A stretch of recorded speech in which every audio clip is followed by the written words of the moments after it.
Strap yourself in for Keeping It Real with Jac and Ral.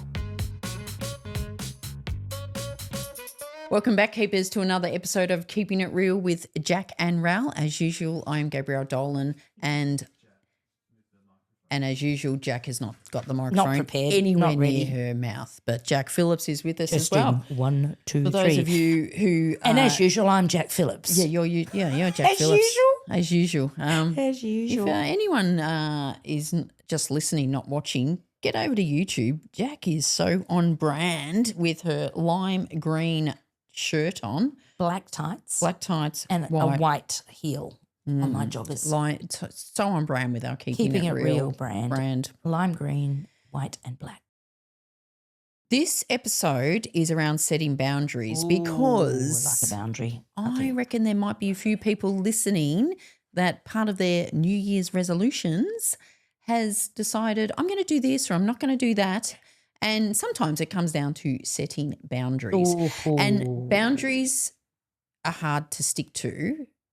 Well, they can be hard to stick to. And I think one of the indications or one of the pressures of sticking with your boundaries is when people push back on them. Yeah. And it was sort of like, you've probably had times when you've done something and people go, "Oh, you've changed." It was like, well, yeah, I have, and so like it's a negative. Yeah, it's because like to them it's you're not sort of indulging or supporting what you're because used to because that suits them. Yeah, exactly. So you've set boundaries that now doesn't suit them, and they're going to push back. And whether that's with your friends or with your work colleagues, it was like, well, you used to do this. It was like, yeah, I know. We used to drive around cars without seatbelts on, baby. So do lots of things. Exactly right. Hey, do you think setting boundaries is something that you get better at as you get older? Or do you think that because of these smarty bloody Gen Zs today who are so much more informed and aware and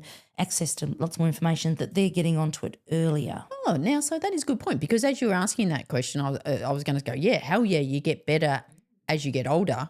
I think our generation is getting better at it as we get older, but I think the younger generations are all over it. I agree. So if I did a quick litmus test amongst those I coach, so I coach people from their sort of mid-30s who are successful up to people in their 60s, and I would say the mid-30-year-olds have got the boundary setting thing a lot more rigorous than a lot of the 40, 50 and 60-year-olds. I saw a great meme Just in my little on LinkedIn the other day, and it said, stop labelling an entire generation lazy just because they're not prepared to make the sacrifices you have. I love that. Seriously, if you are sitting there thinking, oh, this younger generation are lazy, what you're saying is, I wish I was them. Yeah. They're going, well, they're not doing, they want good jobs from the start. It was like, right. They finish at 6 o'clock at night. Yeah, and like some of them don't start online till 9 a.m. and they want to work from home. Okay, move over, Grandpa. And but what it is, it's like we're going, they're not prepared to make the ridiculous sacrifices that we made. did. And we've all, that generation, you might be just in a crap job for years because that's what you got to do. Yeah. So I love that. So I don't think it is an age thing. I think it's more a mindset and a cultural thing. So, but it's a really good one. And every single person listening to this podcast and people who are not listening, who hopefully will eventually, setting boundaries. Yeah. Do you know your non-negotiables? Yeah. Do you think you're good at it? Setting boundaries? Yes, I think I am. Am I good at it? I'm better at it, that's for sure. Yeah, okay. I'm much better at it. Now, is it easier because I work for myself? No. Actually, it's not. I was going to say, 24/7. because I've been with on your journey since you started working from yourself. Becoming the best boss I ever had. And it's pretty normal. You're starting your own business. You want to get you probably you haven't set the boundaries at the start because you just like, well, I need money, I need work or whatever. But, and I'm excited and passionate about what I'm doing, and it doesn't feel like work. And particularly the creative stuff that we're thinking about and doing and coming up with ideas and all of that. So I can do that anytime. Yeah. However, I have had to set boundaries. Yeah. because I work from home. Yes, My home is my work. And that starts to become a drain, which I was talking about, I think, for our first episode this year. I closed the laptop for 4 weeks. Yeah. I have not done that Yeah. in the last 5 years since I've been working for myself, 4 years. Yeah. So I have set non-negotiables. I have set boundaries. Am I good at them? Most of the time, yes, but there's creep. Yep. Well, I think there there's creep. always You have to will be a be bit creep. flexible, But I I think you got to be flexible, and I think you got to realise there will be creep as long as you realise there's That's creep. right, that there's It's when creep. the creep, Yeah. creep goes creep. That's creep. right. What am I saying? I don't know what you're saying. A lot of creeping. Keep on creeping. Just keep on creeping. Keep on creeping. That's when it becomes a bit of a problem. Coaching my clients, I come across this all the time. Yeah, all the time. So we'll start with, so why do you want some coaching? Oh, look, I'm feeling burnt out, or I'm just not happy, and once we start to dig a bit deeper, a lot of it is I have absolutely not set boundaries, or I've not stuck to my boundaries. Yeah. And to me, that's what burnout would be. Totally. Like you either haven't set the boundaries in the first place, or you haven't stuck to the boundaries. And I read a great line, burnout isn't always too much work, it's too little self-protection. Yeah, so actually I like that. protecting your boundaries. I wonder if you're listening to this, which clearly you are because you wouldn't be hearing me talking, could you list your boundaries? Like I could easily list my boundaries. Yes. Easily list my boundaries. All right. List some boundaries for me.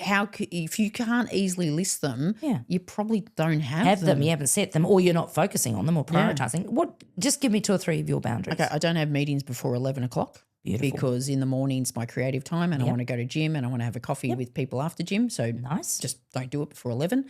I don't work school holidays, even though I don't. Not my children are 22 and 25. Yeah, no, don't that's have school holidays. That's a smart one. I don't run workshops on Monday and Friday. Now, again, occasionally that might happen because I do global work. I don't do ridiculous hours. Like I might I'll get up and do something at 7 o'clock in the morning maybe. Sure. But, not doing it at midnight. No, and you're not doing it 5 days a week or No, and I've always had boundaries where I would do only a maximum number of delivery, like workshops or whatever, a week. Yeah. So know my boundaries really well. What about people, choosing the people that you work with? Oh yeah, Or absolutely. I've always done that. Yeah. So is that a boundary or? I used to actually say this to clients or potential clients. So we'd have a meeting and, they'd be wanting to know about me and sort of seeing if I can work for them. Yeah. And I would go, okay, so I've got 3 things. I need to truly believe I can add value to what you're trying to do. I need to be a little bit inspired by what you're trying to do. And we don't need to be best friends, but I need to like you. Nice. And, it sort of changes the power dynamic. I bet it because I'd does. walk out and go, oh, my God, I hope you like us. As opposed to the other way around. Yeah. You That's can, cool. look, I like I've had some times where you can just sort of tell client's going to be a pain in the ass and you just price yourself out. Yep. And sometimes they still Yeah. buy you. I was coaching a little while ago, it was last year, a person, let's just call them Joe. That's not their name, but let's call them Joe. Always available, always helpful, always on, admired, but exhausted, started to get resentful. Yeah. So they've come to you for coaching because they're burnt out. And well, they're starting to question things. Oh, right. Okay. So it didn't immediately go to burnout or to boundaries, but starting to question life and what's it all mean. A couple of things had happened personally. And as I asked them the questions that I ask, it was very clear to me there was no boundaries. Right. Absolutely no boundaries. Yeah. And because there were no boundaries and they had let them slip over time, they were senior, and work had become such a priority, and a lot of it was masking other stuff going on in the personal life and was a good distraction. But because they'd not set boundaries, they were starting to get really angry and really unhealthy, and relationships were starting to be compromised. I'd imagine resentful. Yeah. And withdrawal. Yeah. And a loss of joy. She was so unhappy. Yeah. So we started talking about burnout, and we're sort of saying, well, this is interesting. And she said, I think now that you're asking me this question, I think I'm burnt out.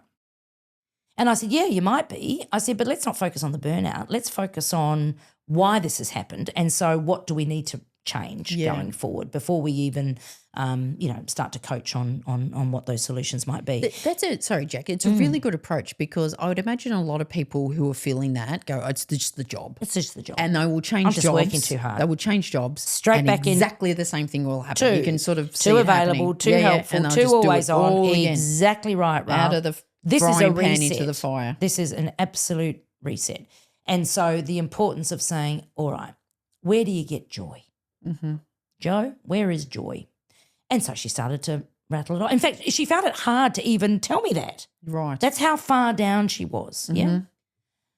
Well, I used to love exercising. Right. Okay, let's write that down. I love my kids, obviously, and my family. All right. I love going to the movies. Mm-hmm. Not actually watching a movie at home because I'm too distracted with my phone and things, going to a cinema. Okay, so we wrote that down. There was about 6 things that she had not done Yeah. for the last couple of years. I don't wonder life was shit. Mm. Barely spoke to her husband. It was awful. Yeah. And that's because she had not set boundaries. So we put in place a whole lot of boundaries. But you know what was most important, Rael? She couldn't do it alone. No. So we worked through the narrative. So what was the solution? Now, what's the narrative? Okay, I need to go into work tomorrow and I need to have a conversation with my leader and my team. Mm-hmm. I need them to help me be accountable. So these are the things I'm no longer going to do. These are the things I am going to start doing, and I'm going to ask that you help support me on that. And that's what we did. Yeah.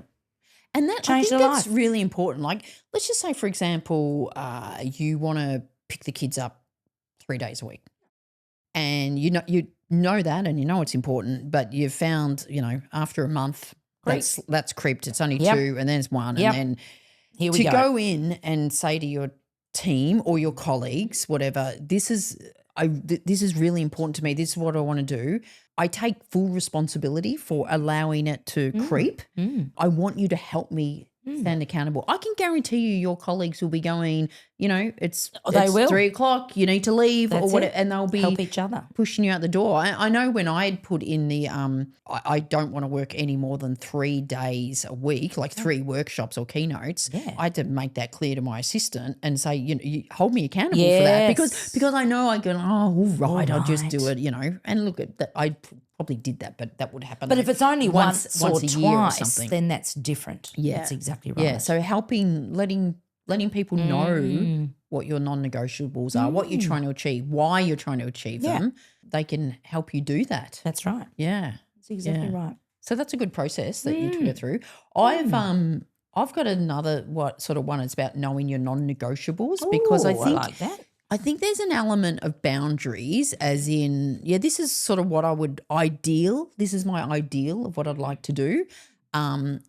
But there's some non-negotiables. There's got to be to be. non-negotiables. There's got to be. And especially if when you're going for new jobs or Yes. whatever, like you absolutely know your non-negotiables. That's a big one I coach on. Yeah, A big one I coach really on. clear If on. flexibility is really critical to you and the role you're going for because you really want it is one where you've got to be in an office 5 days a week, that ain't sustainable. Yeah. Yeah. So whether it's working from home is a non-negotiable, whether it's a 9-day fortnight's a non-negotiable, whether it's just a certain amount of salary. But you want to you want to be nailing that right up front. Yeah. Start out how you intend to end. Yeah, always start out how you intend because it Always. is a bit harder Always. to change. Most boundary issues, and we're getting to non-negotiables, are actually worth issues. Your self-worth. Oh, yeah. Aren't they? Yeah. Yeah, They really you're are. right. Yeah, I mean, you're right. like, When you think if about I have it, enough like, self-worth, then I'm going to be confident in knowing what my non-negotiables Yeah. are and my boundaries are. yeah, It's people that don't respect themselves that don't have boundaries. Think about that. I am thinking about that. I can see. I think Those I cogs think are you're turning. right. Oh my God. She thinks I'm right. I think I'm bloody right. George, you're right. It's very deep. Sometimes you just come out with stuff that goes deep and it it's just- surprises me. Well, I it doesn't know. surprise me because I know it does because I'm deep. it's all done good. So have you sort of come up with some boundaries recently? Because I sort of thought that if Recently or just I don't know. What? I don't How know. recently? I mean, yes. I don't know. Yes. So I've set myself a goal this year from a personal health perspective. I want to do Pilates 3 times a week, which I find really hard to do. Okay? Right, okay. I don't So love it. how many times? All right. So this is Friday. We're recording. How many times have you done it this week? I did it once yesterday. Because Okay. Whereas the week before I did it 3 times. Okay. So I've still got. So we're the second st- week in, and we've dropped from 3 to 1. I think the week before I'd also done 3. So I've done 2 weeks of 3 each week. but I've only done one this week, and I'm really conscious of it. And I've still got tonight, True. Saturday and Sunday. Okay, So okay. there is no reason why I couldn't do 2 more this No, weekend. Okay. What that is telling me though, that was probably committed. easy to do the 3 when you were in holiday mode. Yes. And so as Spot soon on. as work's Spot come back, Spot on, Ral. it's harder to keep. And Spot on. this is the reality. We set boundaries, and especially if it's a New Year's resolution, we do it, over January, yay, and then we get back to normal, sort of in inverted normal camera, normal programming, and go, oh, it's so easy to drop it, right? So unless you go tonight, Friday night, or Saturday, Sunday, it'll probably now if you have 1 week or 2, that's fine, but Sure. as we see, it's a pattern. So the process I take people through. So is that the only one you've got? The other, which I've had a boundary for some time, is I don't coach on a Monday and Friday. All right, and do you find that easy to stick to? Generally, Yeah, okay. there will be the odd client, and because I coach people who live in other markets, global clients, obviously time differences and time zones, I have to sometimes be flexible. But generally, I can keep Mondays and Fridays as my day of non-coaching. Yeah, okay. So I do other work. I have a little process, and it's very simple, and we might work with both of those with you, Jack. Let's just do both, because Specimen A, one's a work, at your service. One's a work, not working, doing coaching Monday and calls Monday and Friday. Friday, and the other one is Pilates 3 times Personal a week. So let's do both, because it could be fun, right? So the first question I ask is sort of say, so what will you lose? If you do this, what will you lose? So let's do the Pilates ones first, right? If you do Pilates 3 times a week, so I'd imagine that takes like an hour and a half. Yes. You got to drive. By the time I drive there, right? do the Pilates, drive back. If you do this 3 times a week, Correct. what will you potentially lose? So what's the trade-off? Is that what you're asking me? What's my trade-off? what are you gonna lose? Well, that's an hour and a half of work I'm not doing so I could be making some money in that time. It's an hour and a half of not doing something else that I really love, like walking around the farm, taking Django for a walk, being with my horses, spending time with the kids. Though Maddie does come to Pilates with me, so that's a real gain. But there are definitely trade-offs. Yeah. Yeah. Yeah. Okay, so normally when we do this, people start with all the negative stuff, although that's sort of positive. Well, no, negative you could lose. Yeah. You could potentially lose weight. Like, no, Are you saying I should? No. But I need actually, to? you could lose. I could lose weight. I mean, you know in fact, I what? probably you could lose. And would so lose a bit of sometimes weight. we flick to positive. So you could lose the chance of having a fall. Well, I'm trying to You know what I mean? increase my strength. Yeah. Okay, so That's to right. do that, right? To So get what stronger. will you lose with Pilates?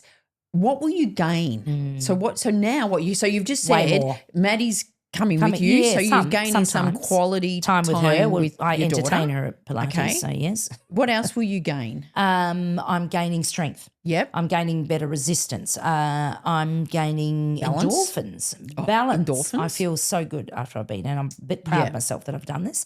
I'm gaining progress. Yeah. I'm going up in some of the weights and some of the and I'm getting better at some of these moves, which aren't easy. I've met some new people in And my your friends. community. I'm also supporting a business that I really want to stay around in our country Okay, town. nice. So that to me is a gain. Yeah. So sometimes just doing that, when you look at all good those gains, process, and you Ral. actually, when I saw you, it's like your energy came Yeah, really that's up. a good So it's process. almost like if you had those gains written out Yeah. and what you're losing, it's like a no-brainer. Oh, no brainer. But sometimes we don't, and we sort Look of at it know that it's a way. no-brainer. Yeah. So it's the same thing with you. If we do the work one, if you're not doing coaching sessions on Monday and Friday, what will you lose? clients on those days, so additional so you funding or potentially revenue. lose work. Potentially. You have some clients that Potentially. only want to do it. However, on those days I'm doing other things. Yeah. So that Creative So thinking. that's when you get and back to what will you gain? that's actually also bringing me in more revenue or more profile or more publicity or more opportunity. So So when you're talking about what you'll gain, Yeah. it's like you'll Far gain more greater. creative hours or uninterrupted creative hours. Correct. Because I'd imagine with your coaching calls, sometimes we'll go, oh, look, it's only an hour, I'll do it, but it's interrupted a well, it creative is, call. and you're right. And my energy, so my energy is impact. I keep my energy high when I'm coaching. That's the least I can, give my clients. And I love that. But there's a lot of thinking time. There's a lot of brain power required. Following, I always write up actions and things, yeah? You know what else you'd gain? I reckon you'd gain your Sunday night back because you're not preparing. Yeah. You know, it might There only be is one. something nice about that. And in fact, sometimes we'll go to the beach on a Sunday and stay overnight and come back on the Monday, and I feel a bit special because I don't actually have to get up for work that next morning. So you know what I reckon you've gained? Your full Sunday. Yeah, you're right. So again, when mentally. you put those together, it's a no-brainer. That's a really good process, Ral. So what's the tip for our keepers, okay, when it comes to setting boundaries and thinking about that process? I love it. So they should think about what are they losing for setting that boundary and what are they gaining? And clearly the gain should outweigh the losses. Absolutely. Good one. And it's positive stuff. So even I've done this with people increasing their prices, right? Yep. What will they lose? And they'll go, Some well, clients, I I'll suspect, lose or- work. Yeah. I was like, yeah. But then they'll go, I'll lose clients that don't value me. And they go, yes. Or can't afford me, That's so what you're they're going to the right lose. clients. It's The interesting, loss isn't could it? be a positive. Like Yeah. you're going Pilates, well, I'm going to lose, 90 minutes of doom scrolling. Yes. Okay. Well, it's true. I probably would be on my bloody phone if I wasn't working, so you're right. Yeah. Exactly right. Yeah. Okay. It's a good one. It's a really good one. They say non-negotiables are values in action, their standards, their self-respect behaviours, their leadership ethics, and their sustainability rules. I really like that. Yeah. I mean, non-negotiables is a well-known descriptor, but values in action. And it comes back to that worth. Most boundary issues are actually worth issues. They isn't it? are too. And it was like, Very even if good. it's like Pilates, it was like, well, this is I've made a commitment. Part of my That's values, right. if part of your value is around self-energy and management. Yes. Yes. And if you're constantly not doing the commitment to the Pilates, well, then that's going against your value of that. Very true. They say that there are a group of non-negotiable categories, Raul. Just this is interesting. Mental boundaries. Mm-hmm. So when I think about my mental boundaries when it comes to Pilates, thinking time. That's the other thing. When I'm doing Pilates, I'm thinking, creating attention. Time boundaries, start, finish times, recovery time. Energy boundaries, emotional labour, availability, people pleasing. Identity boundaries, who you are versus your role, values compromises. And communication boundaries, tone, respect, responsiveness, access. That's quite interesting. Communication, identity, energy, time, and mental, all boundaries. Yeah. Yeah. So, and as I'm thinking about Pilates, I can apply all of those. Yeah. As I'm thinking about Mondays and Fridays, not non-coaching days, all of those apply. Yeah. It's not just about time and stuff. There's No, so it's many bigger things. than that. Much, much bigger. Okay, keepers. So hopefully this has been a value, a bit of a tip. If you can't easily list what your boundaries are, we would suggest you probably don't have any. Yeah, that's a worry. And I would say, be clear on them and then go through that process for every boundary you have. And it could just be, working from home on Friday. That's my boundary. And if you're finding it's hard to stick to, just go through that activity. Is what are you going to lose and what are you going to gain? And if you need to write that up and print it somewhere so it helps you keep on track, then do that. I'm just going to add one other thing. Okay. This is a leadership truth to our keepers. If you can't hold your boundaries, you can't hold your leadership. Ooh. Isn't that true? Joe's a great example of that. Yeah. Totally failing. Yeah. And once she set boundaries, gained self-respect, others started respecting her more, her leadership was shining. Because I reckon it would lead to a lack of respect if you've sort Totally. of said, well, this is my boundary, but then you can't stick to it. It was Totally. like, So to add to your non-negotiables, which I really loved, the other thing is around protection. We spoke about protection, yeah? So ask yourself this as well. My time is protected when? And write down when your time is protected. Okay. So mine is Mondays and Fridays. Yep. My energy is protected when? Right. Mine's before 11 My values are protected when? when I feel like it. My well-being is protected when you're in the gym, Yep. when you're at Bermagui. Yeah. My leadership integrity is protected when you choose who you work with. Yeah. Nice. So those are good things to also ask yourself. That's good. Okay. Yeah. So I'll tell you what's non-negotiable is a coffee, and I'm dying for one. Are you going to make me one? Great. I will make you one because I'm your bitch. Thanks, keeping it keepers. real, Hope bitch. you enjoyed it. Like, share, 5-star rating if you can. It helps spread the word. And we'll see you next week for another Bye. cracking episode. Bye. You've been listening to another episode of Keeping It Real with Jac and Ral. If you like what you've heard, Don't forget to tell others about it and give a 5-star review. They may seem confident, but they really are sensitive 5-star needy souls. Yeah, right. Keeping It Real, created by Jack Phillips and Gabriel Dolan. Produced by Keehlan Ferrari-Brown. And this really real voiceover, spoken by Richard Phillips.